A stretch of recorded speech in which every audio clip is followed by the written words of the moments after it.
Terima kasih saudara, Anda masih bersama kami di Kompas Petang. Saya Cynthia Rompas. Roy Suryo menghadirkan sejumlah saksi, ahli, serta bukti video penangkapan dirinya dalam lanjutan sidang pra-peradilan yang mengagendakan pembuktian gugatan.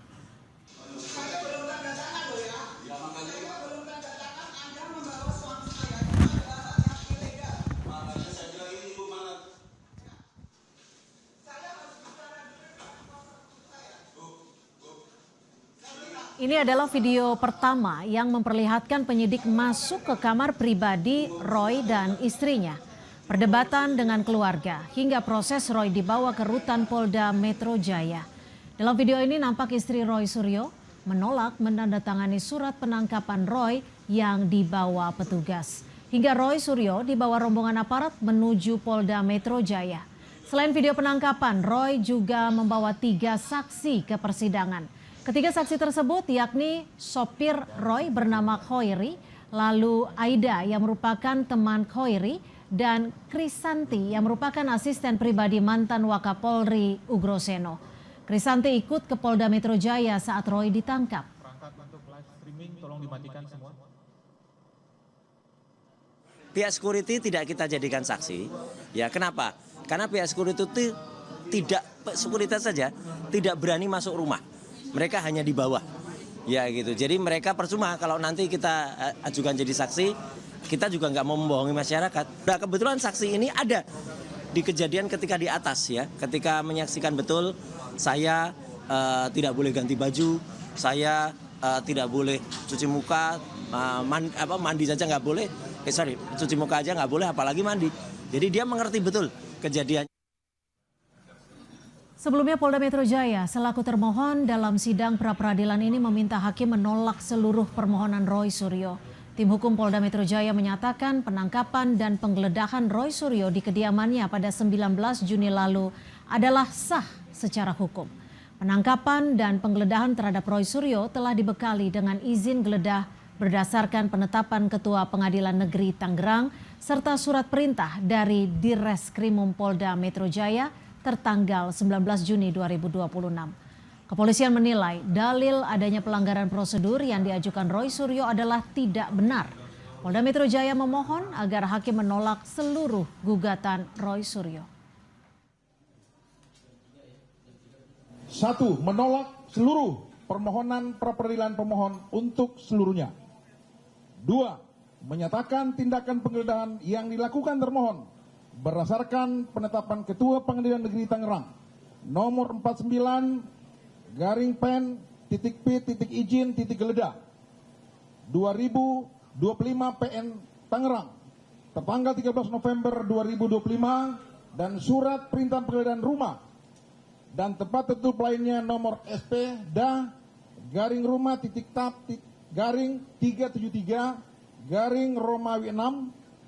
6/Res.1.24/2026 di Treskrimum Polda Metro Jaya tanggal 19 Juni 2026 adalah sah menurut hukum.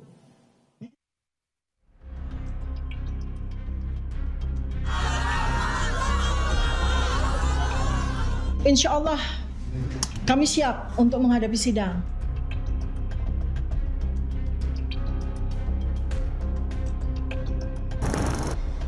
Pengadilan Negeri Jakarta Timur besok mulai menggelar sidang perdana kasus fitnah dan pencemaran nama baik Jokowi terkait tudingan ijazah palsu atas tersangka Tifausia Tiasuma atau Dr. Tifa. Humas PN Jaktim tekankan, awak media diperkenankan meliput secara live selain di tahap pembuktian atau pemeriksaan saksi. Sepanjang persidangan untuk pembacaan dakwaan, eksepsi atau perlawanan apabila ada sampai dengan putusan selah, Pengadilan Negeri Jakarta Timur telah memperkenankan agar awak media melakukan peliputan secara live. Namun dalam tahap pembuktian nantinya dari Pengadilan Jakarta Timur menyatakan tidak diperkenankan live karena memang oleh undang-undang keterangan para saksi tidak saling mendengar. Sementara Dr. Tifa mengaku mendapat semangat baru hadapi sidang perdana dengan tambahan kuasa hukum dari LBH Muhammadiyah. Tifa juga menyinggung soal sidang yang tidak bersama Roy Suryo disebabkan Roy memilih menempuh pra-peradilan terlebih dahulu. kekuatan dari tim LBHI Muhammadiyah ya, yang nanti akan bergabung bersama dengan kami semua untuk mempertarungkan ya, bertarung untuk menegakkan kebenaran dan keadilan pada sidang yang insya Allah akan berlangsung dalam waktu yang tidak lama lagi. Perkara kami itu split ya, Mas Roy Suryo nomor 300, saya nomor 301 ya, artinya memang kami harus punya tim sendiri dan harus punya katakanlah strategi sendiri ya, tetapi kami terus bersinergi. Senada, Roy Suryo juga membantah pisah jalan dengan sahabat seperjuangannya di kasus ijazah. Roy bilang pertemuan dengan Dr. Tifa masih intens dilakukan. Enggak, sebenarnya kami tadi berdua di Kejaksaan Negeri ya Jakarta Selatan melakukan wajib lapor. Jadi kita tetap kompak, kita tetap bersama-sama ya, hanya karena kebetulan kuasa hukum Dr. Tifa, tadi ada kuasa hukumnya juga Pak Al-Katiri di sana, tidak melakukan atau tidak mengajukan pra peradilan, maka Dr. Tifa maju duluan sidangnya, sehingga saya di belakangnya nanti. Kapan sidang saya? Lah nanti kita tunggu proses selanjutnya dari Prapet ini. Dr. Tifa yang memiliki latar belakang pendidikan sebagai dokter ahli epidemiologi sebelumnya pernah memberi keterangan di sidang Citizen Lawsuit soal ijazah Jokowi di PN Surakarta. Dalam kesaksiannya, Dr. Tifa membandingkan foto ijazah Jokowi yang dikeluarkan KPU, Bareskrim, hingga yang diposting Dian Sandi. Foto ijazah Jokowi itu kemudian ia uji dengan perbandingan foto Jokowi saat menjadi presiden. Hasilnya ada perbedaan 86,6%. Perbedaan usia 20 tahun dengan foto yang ada di ijazah. Dengan asumsi bahwa nama Joko Widodo yang memiliki ijazah ini ya lulus di tahun 1985, berarti kisaran usianya antara 24 sampai 25 tahun. Maka saya harus mencari foto yang kurang lebih mendekati. Ternyata hasilnya dari ratusan foto yang diklaim sebagai foto dari Pak Joko Widodo mantan presiden, sulit sekali mendapatkan foto yang kurang lebih usianya sama. Dari kubu Jokowi, relawan kembali tegaskan ijazah asli milik Presiden ke-7 RI itu akan diperlihatkan jaksa penuntut umum sebagai barang bukti. Selain itu, saksi-saksi yang menguatkan juga akan dihadirkan jaksa. Bahwa kemudian ada pembuktian bahwa ijazah tersebut akan diperlihatkan langsung oleh jaksa penuntut umum, ya tentu, karena itu adalah bagian daripada ranah pembuktian terkait ijazah asli yang dituduh palsu oleh para terdakwa. Untuk membuktikan itu tentunya dibarengi dengan saksi-saksi yang ada, saksi-saksi yang memperkuat baik itu dari UGM, kemudian teman-teman sekolah Bapak Ibu Jokowi yang akan mengungkapkan di dalam fakta persidangan. Babak baru drama tudingan ijazah palsu Jokowi akan menjadi momentum untuk mengakhiri isu yang sudah bergulir bertahun-tahun. Fakta persidangan akan mengungkap siapa berkata benar. Tim Liputan, Kompas TV. Saudara, meski tak bersama rekannya Roy Suryo jalani sidang perdana, Dr. Tifa mengaku siap menghadapi persidangan kasus ijazah. Akankah dokter ahli epidemiologi ini mampu membuktikan ucapannya jika ijazah Jokowi palsu? Kita bahas bersama konten kreator yang juga simpatisan Roy Suryo CS, Michael Sinaga, dan juga ketum militan Gibran Nusantara Andi Aswan yang sudah hadir di studio. Bang Andi, besok sidang perdana dengan terdakwa Dr. Tifa. Ini kalau melihat sidangnya ini nanti ijazah Pak Jokowi akan ditampilkan juga di sini? Ya, tentu saja karena itu adalah objek utama yang mereka katakanlah dicari-cari kesalahannya untuk itu ya. Tentu kalau diminta oleh hakim ya itu pasti akan diperlihatkan dan Pak Jokowi sendiri akan memperlihatkan itu. Beliau akan hadir dalam persidangan itu nanti ya ketika beliau mendapatkan undangan diminta hakim untuk hadir. Oke. Jelas untuk itu. Dan Pak Jokowi juga sudah siap ketika nanti ijazahnya akan diperlihatkan di muka sidang. Iya, jelas itu kan dikatakan berulang kali dimanapun ya, beliau ditanyakan oleh awak media, wartawan dan sebagainya. Di depan kami pun juga mengatakan, saya akan perlihatkan ijazah, seluruh ijazah saya. SD, SMP, SMA maupun S1-nya. Itu jelas untuk itu. Jadi jangan ada lagi penggorengan-penggorengan bahwa beliau tidak akan datang. Karena apa? Kalau beliau tidak akan datang karena ini adalah prosesnya pidana, itu bisa gugur buat mereka. Dan itulah yang mereka glorifikasikan selama ini dan membuat masyarakat itu bertanya-tanya tentang itu. Jangan diragukan lagi, beliau akan hadir untuk itu. Baik, sudah pasti Pak Jokowi hadir. Bang Michael, gimana? Anda selalu bersama-sama dengan Dr. Tifa. Anda juga tadi menyebut sudah menyiapkan bukti-bukti. Sebenarnya apa sih yang menjadi fokus Dr. Tifa untuk nanti dihadirkan di sidang untuk membuktikan bahwa ijazah Pak Jokowi palsu? Ya, kita bukan ingin membuktikan ijazah Jokowi palsu sebenarnya. Saya ingin membuktikan ijazah Jokowi asli, tapi sejauh ini masih gagal. Gagal dalam artian? Gagal dalam arti begini, siapapun narasumber yang saya tanyai saat saya mencari data, menginvestigasi data tersebut, selalu mengatakan, saya bukan dosen pembimbing, saya bukan dosen akademik, saya di sini tidak pernah ada KKN UGM waktu di desa KKN-nya, dan lain-lain dan lain-lain. Nah, kalau Dr. Tifa, dia akan berbicara tentang bentuk gigi, bentuk hidung, bentuk jarak antara mata, jarak antara kuping, dan lain-lain. Artinya pembandingnya apa nanti? Ini kan berarti dalam foto di ijazah yang beredar itu ya? Sekarang begini, saya tanya Mbak. Kalau katakanlah nama saya Michael Sinaga, saya cari sekarang ijazah bernama Michael Sinaga, bisa nggak? Bisa, banyak sekali. Bahkan di marga saya sendiri Sinaga banyak orang namanya Michael. Sulitkah mencari orang bernama Joko Widodo? Kenapa kok fotonya itu jauh sekali perbedaannya yang tua nanti dengan yang muda? Pembandingnya apa? Pembandingnya apa? Ya muka dia sendiri. Coba kita hadirkan seorang ahli yang memang independen, yang menentukan bisa nggak orang yang seperti ini waktu muda wajahnya, tuanya seperti ini. Gitu. Gimana? Foto dalam ijazah yang memang sudah beredar di media sosial ini juga sudah banyak yang meragukan menurut dari Dr. Tifa. Itu kan versinya mereka ya. Kita sudah melakukan namanya digital forensik pun. Ya waktu Rismon masih di pihak mereka, ya kemudian mereka Rismon bangkit dari tidur lamanya itu dan dia merasa bahwa dia telah berbuat kesalahan yang sangat fatal. Dia menemukan betul bahwa di situ ada yang namanya emboss ya, di situ ada yang namanya watermark dan juga ada lintasan itu. Ya even yang namanya security index yang Gasat Adam itu pun ada. Karena hal itulah yang tidak bisa untuk dikatakan yang akan dibuat di pasar pramuka oleh yang diglorifikasikan oleh pihak Michael itu dan teman-temannya untuk itu. Kembali lagi kalau kita bicara yang namanya foto waktu muda, foto waktu tua, jelas sangat berbeda. Dia berkumis atau tidak berkumis. Karena kalau SMA... Tapi kalau struktur wajah seharusnya bisa dibedakan. Saya sudah mencoba dengan namanya retina face dan arc face. Itu kelihatan semua. Itu jelas untuk itu. Dan kita juga meminta, bukan kita meminta, tapi mereka meminta namanya lab for independent.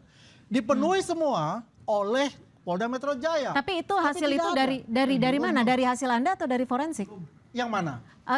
Foto, soal foto retina dan lain-lain itu. Forensik ya dari Rismon sendiri dilakukan, dari saya lakukan, Rismon itu akan jelas hadir sama. sebagai saksi mahkota artinya? Akan hadir sebagai saksi karena dia sudah menandatangani sebagai kesanggupan untuk hadir. Bagaimana ketika Bang Rismon nanti hadir? Apalagi Bang Rismon tadinya kan ada di pihak Dr. Tifa. Ya omongannya Rismon ini makin lama makin sulit dipercaya ya. Tadi malam dia berjanji akan hadir di suatu acara, ternyata nggak hadir. Kalau itu sih sekarang saya bisa jelaskan kalau itu. Udah nanti aja Bang, giliran saya Bang. Itu tidak dia akan hadir, tidak karena ada misunderstanding di situ dan juga tidak sesuai apa yang diminta oleh Rismon. Lalu sekarang banyak kebohongan yang dia ciptakan sendiri. Apa misalnya? Seperti katanya orang-orang yang hadir mendukung Pak Roy Suryo itu katanya dibayar 50.000, 100.000. Itu kan kebohongan. Untung emak-emak itu baik semua, tidak ada yang mau melaporkan dia ke polisi, ya kan? Kalau pembeli buku dulu yang dibohongi sudah lapor polisi. Tapi dari pihak Dr. Tifa sendiri siap ketika Rismon nanti dihadirkan. Tapi kembali lagi Mbak, kita kembali lagi. Kita di sini tidak mengatakan ijazah itu sebuah kertas. Sekarang begini, saya tanya, yang dipakai Pak Jokowi untuk mencalonkan diri ke KPU, wali kota, gubernur, presiden, itu kertas itu bukan? Bukan. Tapi fotokopi yang sudah dilegalisir diberikan ke KPU. Saya dapatkan juga salinannya dari PDI Perjuangan. Tapi kalau legalisir itu kan resmi sebenarnya. Ya, sekarang begini, saya tanya. Nah, ini saya nggak mau buka sebenarnya. Ini rahasia yang akan saya buka di persidangan nanti. Bagaimana sih sebenarnya proses melegalisir sesuatu dokumen ke kampus? Siapa yang boleh melegalisir? Bagaimana proses legalisirnya? Siapa yang berhak menandatangani legalisir itu? Dan menurut undang-undang Sisdiknas dan undang-undang lain-lainnya, banyak tuh undang-undang yang nanti saya buka di persidangan, cara melegalisir itu ada. Nggak boleh sembarangan. Nggak boleh saya sembarangan ambil kertas saya tanda tangani, ini legalisir. Gampang aja sih menurut saya. Apakah dia ini adalah otorisasi dari UGM? Oh bukan. Apakah dia lulusan UGM? Itu universal. Ya, itu bukan bicara universal untuk itu. Karena seolah-olah ini saudara Michael Sinaga ini adalah orang yang mengerti betul Jelas. tentang proses apa yang ada di UGM. Nonsens bicara itu. Kan kita mengetahui bahwasanya ya kalau kita memfotokopi harus membawa yang namanya ijazah asli untuk dilegalisir. Itu ditunjukkan kepada otorisasi dari fakultas yang kita maju untuk meminta yang namanya Tapi legalisir. kenapa saat itu harus legalisir ketika ijazah aslinya ada? Loh, harus ditunjukkan. Kita melegalisir itu mana ijazah aslinya? Akan ditanya seperti itu. Ini Pak ijazah aslinya. Oh iya, cap tanda tangan oleh dekan. Ya, itu seperti itu. Tapi UGM akan hadir. UGM itu adalah saksi ya dari pihak kunci ya, karena begini, simpel saja, karena yang mengisu ijazah itu adalah Universitas Gadjah Mada dan mereka mengatakan itu asli. Sekarang kok bisa mereka mengatakan itu adalah palsu? Kok bisa mereka mengatakan bahwa ini buatan Prasar Pramuka? It doesn't make sense untuk itu. It doesn't make sense. Gimana Bang Michael? Ova Emilia, Rektor UGM sudah 2 kali membuat video klarifikasi. Tidak ada 1 biji pun kata asli di kedua video itu. Saya pernah memberikan, UGM pernah memberikan ijazah kepada seseorang bernama Joko Widodo. Tahun 1985. Setelah kami serahkan, kami nggak tahu ijazah itu diapain sama dia. Ya jelas. Dipegang kemana dan seterusnya. Itu pernyataannya. Jadi saya mengkoreksi Bang Andi yang mengatakan asli. Aslinya itu dari mana? Karena nggak mungkin UGM bisa mengatakan ijazah yang pernah saya berikan masih ada aslinya. Bisa saja hilang, bisa saja apa. Atau bisa saja dipakai orang lain. Jadi maksudnya bagaimana nih untuk Anda untuk pernyataan Anda ini apa yang nanti sekiranya Anda bisa memperkuat bahwa memang ijazah itu palsu? Loh, saya bukan Anda akan berhadapan dengan UGM loh. Iya, betul. Dan saya tantang sekarang UGM, ayo kita buka peraturan yang harusnya dia lakukan UGM untuk melegalisir sebuah ijazah dan menghasilkan, ini gak main-main loh, ini presiden loh. Masa ijazah seorang calon presiden melegalisirnya main-main? Oke, Ya gimana kan? Bang Andi? Kalau sekarang gampang saja ya, Sin. Percaya konten kreator, percaya sama institusi yang mengeluarkan ijazah, ya kan? Itu yang paling penting kita ketahui bersama, ya. Kalau apapun yang telah dilakukan, gimana, ini proses ya, ini nggak gampang. Ya dari wali kota sampai presiden itu teruji semua, ya. Semua itu tidak ada yang namanya secuil pun itu bahwa itu palsu, bahwa itu tidak sah. Tidak ada untuk itu. Dan semuanya diterima. Dan itu bukan hal yang mudah untuk melakukan itu. Berarti Anda ingin memastikan bahwa tidak ada yang salah dari ijazah legalisir. Tidak ada yang salah dalam legalisir itu.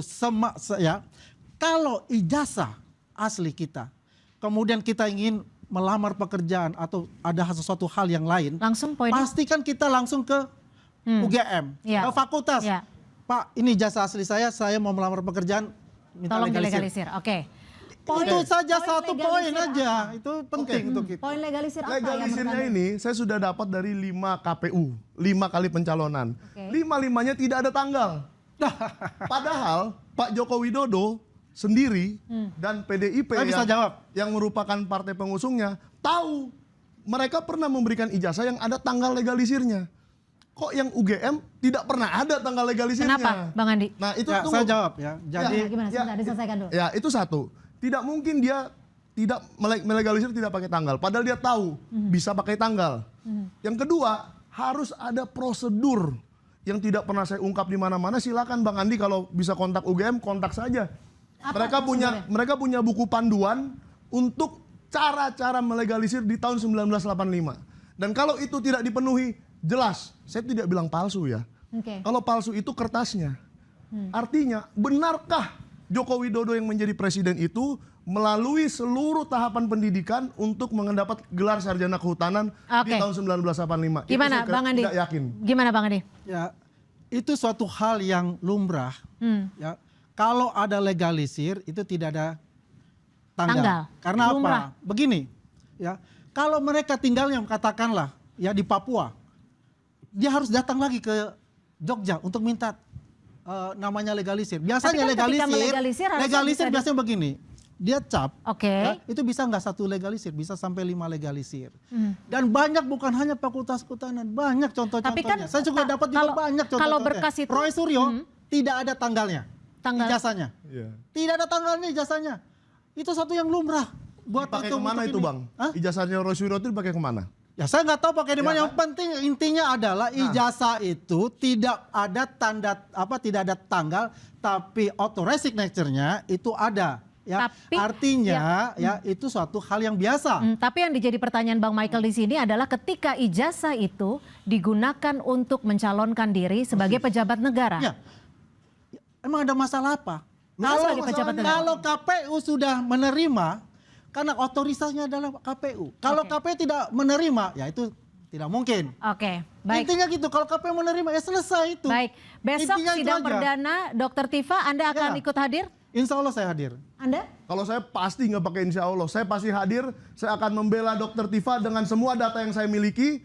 Yang saya buka ke publik itu paling baru 20%. Pertanyaan saya, apakah dia jadi saksi nantinya? Kan begitu. Itu terserah Dr. Tifa. Jangan Iya kita kan ngatur- kalau kita bilang jangan jadi kita saksi ngatur-ngatur. boleh gitu loh. Jangan kita Ya, ngatur-ngatur jadi Dr. mengatakan, Tifa. ayo kita tantang. Saya tidak Kalau seperti- bukan, saya tidak sebagai saksi seperti nggak Bang perlu Andi. itu konten kreator ya begitu. Saya tidak Mencari seperti Bang Andi konten yang suka saja. ngatur-ngatur bicara jaksa. itu. Oke. Tidak Tolong ada tahan, bicara tolong itu ditahan, ya. segala macam. Artinya begitulah. Tipe-tipe Baik, kita konten nantikan. kreator. Saya Besok. minta Dr. Tifa Ya. mintalah sebanyak-banyaknya data apa yang Anda perlukan dari saya, karena saya akan berikan dari masuk sampai lulusnya. Oke, kita Si nantikan Joko besok. Widodo yang misterius ini. Oke, kita nantikan besok. Besok tapi masih ada hanya dakwaan ya? Ya. Pembacaan dakwaan. Baik, terima kasih Bang Michael, terima kasih Bang Andi sudah berbagi perspektif di Kompas Petang.